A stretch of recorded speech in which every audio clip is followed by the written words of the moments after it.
श्रीपाद श्रीवल्लभ.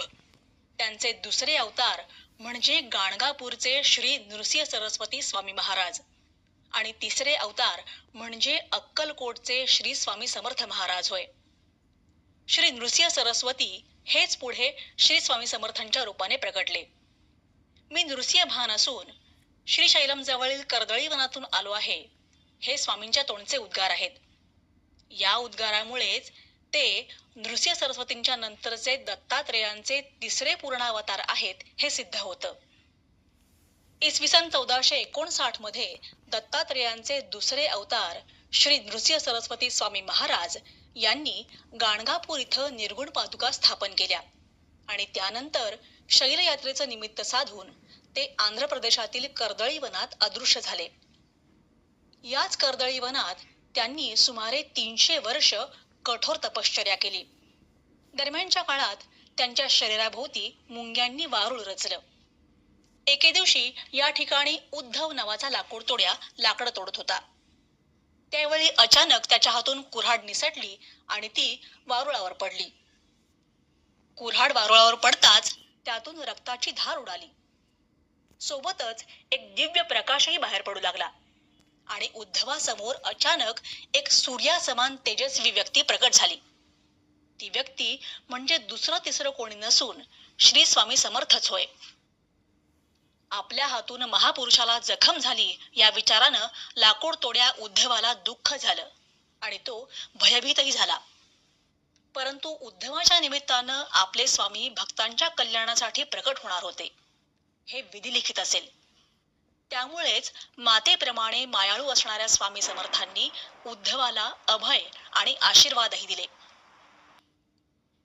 या प्रसंगानंतर स्वामी गंगा नदीकडे गेले. कलकत्ता इथं त्यांनी महाकाली मातेचं दर्शन घेतलं.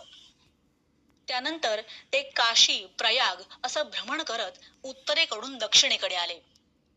श्री क्षेत्र त्र्यंबकेश्वर इथं त्यांनी शेगावचे श्री गजानन महाराज आणि शिर्डीचे साईबाबा महाराज यांना दीक्षा दिली. त्यानंतर पंढरपूर मार्गे मोहोळ असं भ्रमण करत ते मंगळवेढा इथं आले आणि मंगळवेढा इथं काही काळ वास्तव्य केलं. या काळात त्यांनी तिथल्या भक्तांना विविध गोष्टींचं मार्गदर्शन केलं आणि त्यांना दुःखातून मुक्त केलं. गुढीपाडव्याच्या दुसऱ्या दिवशी स्वामी मंगळवेढ्याहून अक्कलकोटला प्रथमच आले होते. तो दिवस म्हणजे शके 1778 चैत्र शुद्ध द्वितीया म्हणजेच दिनांक 6 एप्रिल 1856 होय. या दिवशी रविवार होता आणि स्वामींनी गावातील खंडोबाच्या मंदिरात मुक्काम केला होता. स्वामी 1856 मध्ये अक्कलकोटला आले आणि सलग 22 वर्ष इथं राहिले. त्यांच्या 22 वर्षांच्या वास्तव्यात अक्कलकोट हे एक तीर्थक्षेत्र बनलं. दूर दूरहून अनेक भाविक मान्यवर स्वामींचा आशीर्वाद घेण्यासाठी इथं येत असत.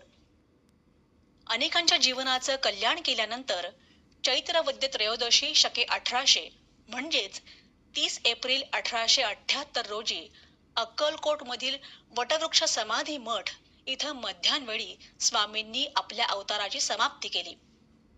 यावेळी श्री स्वामी समर्थांना त्यांचे परमशिष्य चोळप्पा यांच्या निवासस्थानाजवळ समाधीस्थ करण्यात आलं.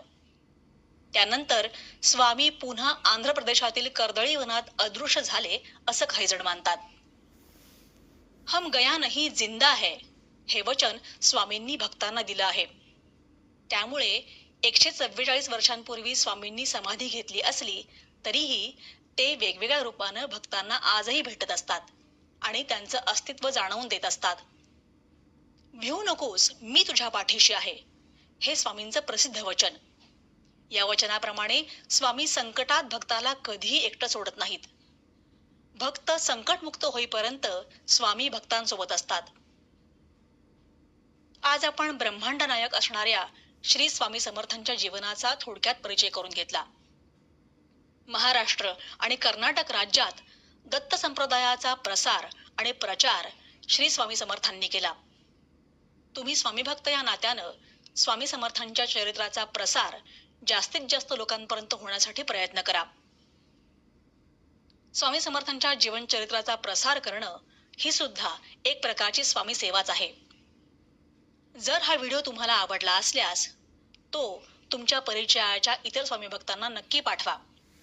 आणि स्वामी भक्त असाल तर आजच आमच्या चॅनलला सबस्क्राईब करा. धन्यवाद.